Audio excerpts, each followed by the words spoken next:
Había un sistema que decían que era imposible de fallar. Una planta nuclear, una prueba de seguridad y una serie de decisiones que jamás debieron tomarse. Hoy vamos a hablar de uno de los desastres más grandes y más inquietantes de la historia moderna, es decir, del accidente nuclear de Chernobyl. Y como siempre, un poquito de contexto y un poquito de historia. ¿A dónde nos vamos? Nos vamos a la Unión Soviética en el año de 1986. Es decir, estamos en plena Guerra Fría. ¿Y cómo estaba esta Unión Soviética? Aquí se preguntaron ustedes. Pues obviamente estaba compitiendo contra lo que son los Estados Unidos absolutamente en todo, que incluía obviamente a las armas, pero también a la tecnología. Y para la URSS, las plantas nucleares no estamos hablando solamente de energía. Para ellos eran un símbolo de avance y también de superioridad. Así que ahora nos vamos a Ucrania, es decir, a un lugar cerca de Pripyat, donde se construye la central nuclear de Chernobyl. Nos vamos a uno de sus reactores, es decir, el reactor 4, que tenía una tecnología llamada RBMK, que contaba con ventajas como ser potente, como ser muy eficiente y como ser relativamente barata. Pero también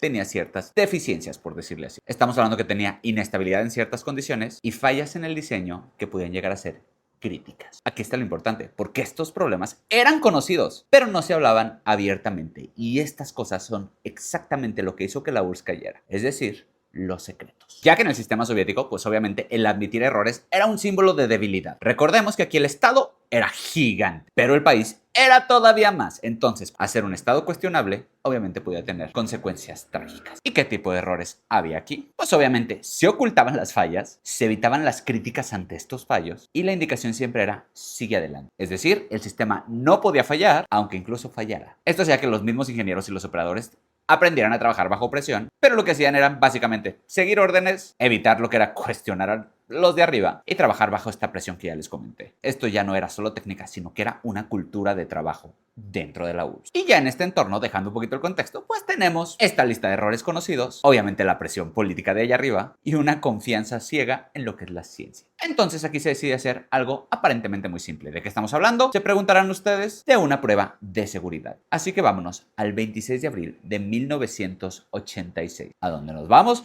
Nos vamos a este reactor 4, donde se iba a realizar esta prueba de seguridad. ¿Qué es lo que querían comprobar? Pues que en caso de que hubiera un apagón, las turbinas pudieran generar energía suficiente para seguir operando, aunque sea unos poquitos segundos. En teoría, esto era una prueba de seguridad, pero el problema es que esta prueba no se hace a tiempo. Es decir, se retrasa un poquito de horas porque la red eléctrica necesitaba energía. Esto obligaría a hacer esta prueba en la noche, con personal distinto y en condiciones no tan favorables. Así que aquí entra un personaje de la historia llamado Anatoly Dyatlov, quien era el jefe de esta prueba y en realidad era un hombre experimentado, obsesionado con cumplir y sumamente autoritario. Es decir, este señor no iba a permitir que la prueba fallara. Sin embargo, para hacer esta prueba, bajan lo que es la potencia del reactor, pero algo saldría mal. ¿Qué fue esto? Se preguntarán ustedes. Pues cae demasiado hasta casi apagarse. Y para subir esta potencia otra vez, hacen algo peligrosísimo. ¿De qué estamos hablando? Que desactivan los sistemas de seguridad y retiran demasiadas barreras de control.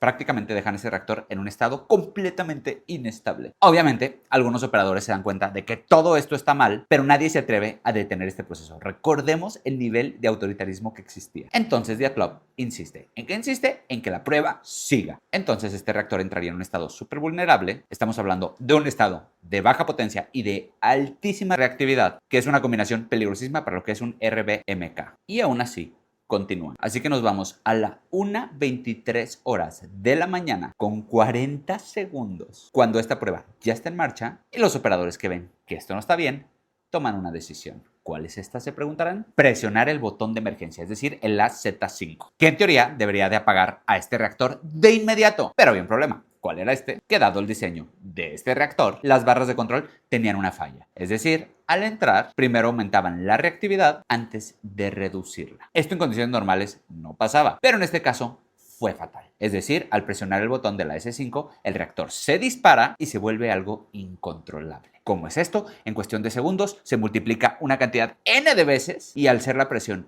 altísima, obviamente ocurriría una explosión. Y esta explosión rompería lo que es el reactor y destruiría lo que es la estructura interna. Y aquí no acaba. Segundo después llegaría una segunda explosión muchísimo más fuerte, prácticamente destruyendo el edificio y dejándolo expuesto. ¿Qué es lo que dejaría expuesto? el núcleo. Este reactor ya no está contenido, es decir, todo el material reactivo empieza a salir del lugar. Estamos hablando de grafito ardiendo y de partículas liberándose al ambiente. Nadie entendía lo que estaba pasando en este momento. Obviamente, los operadores no creen que este reactor haya explotado, pero la radiación ya está ahí. ¿Y qué tiene de particular esta radiación? Se preguntaron ustedes. Pues obviamente que es invisible, que no tiene olor y que llega sin aviso. Es decir, afectaría a todos. Lo que vimos fue que en cuestión de segundos Chernobyl pasa de ser una planta nuclear a convertirse en el peor accidente nuclear de la historia. Obviamente, al ver la explosión, llegaron los bomberos inmediatamente, pero no traían trajes especiales para temas de radiación y muchísimo menos información de lo que se estaba tratando este negocio. Obviamente, no sabían que iban a entrar a un reactor abierto, que es lo que ellos veían, lo mismo que veríamos nosotros. Estamos hablando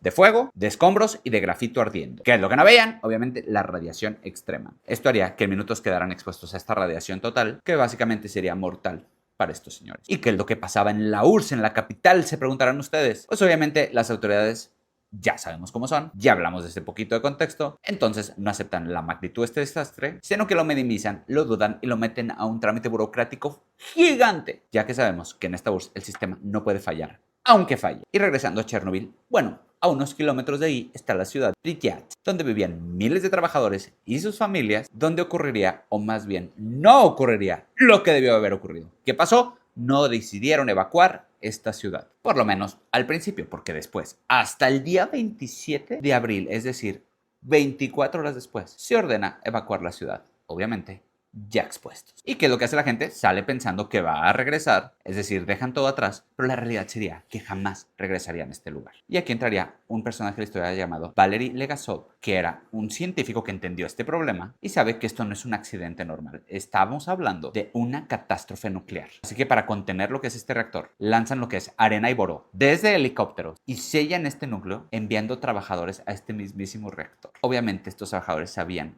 que no iban a sobrevivir a esto. A estas personas se le llamaron los liquidadores, que fueron estos mártires que fueron sacrificados para ir a limpiar y contener y hasta reducir el posible daño que se estaba haciendo. ¿Quiénes eran estas personas? Eran soldados, eran ingenieros e incluso trabajadores que vivían en esa ciudad. ¿Cuál fue el costo humano? ¿Se aprendió a ustedes? Pues primero hablemos de los bomberos. Estos morirían prácticamente en días, unos llegaron a las semanas y algunos poquito desarrollaron algunas enfermedades que serían gravísimas y que después terminarían por desvivirlos también. Y el siguiente costo humano es indetectable, porque esta radiación llegaría a la gente a los años después, que con la información que tenemos actualmente podemos ver que las consecuencias siguen apareciendo, o por lo menos seguimos atribuyéndoselas a ese accidente de Chernobyl. Pero después de este incendio, el desastre continuaba. Esta explosión liberaría lo que es material radioactivo a la atmósfera, creando una nube que viajaría por toda Europa. Estamos hablando que viaja por Ucrania, viaja por Bielorrusia, por Rusia e incluso por partes de Europa occidental, es decir, ya personas que no pertenecen a esta URSS. Y cuando este problema local se vuelve un problema internacional, es cuando todo arde. Crearían una zona de exclusión de alrededor de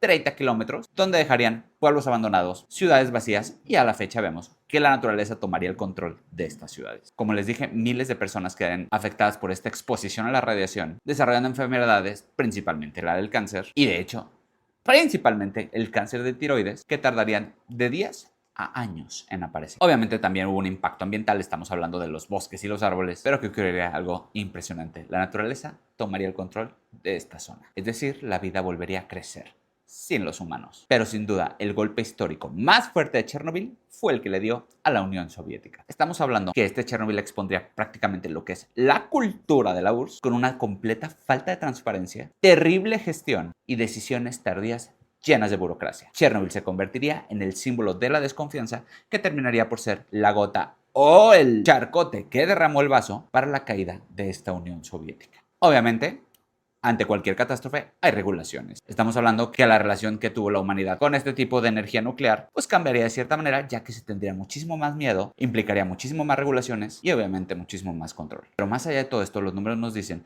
que quizás se actuó sabiendo, pero quizás no. Chernobyl no solo fue un accidente, sino que fue el resultado de un sistema que no admitía errores, y este tipo de soberbias lo único que nos hacen es que cuando suceda algo no vamos a estar preparados para actuar.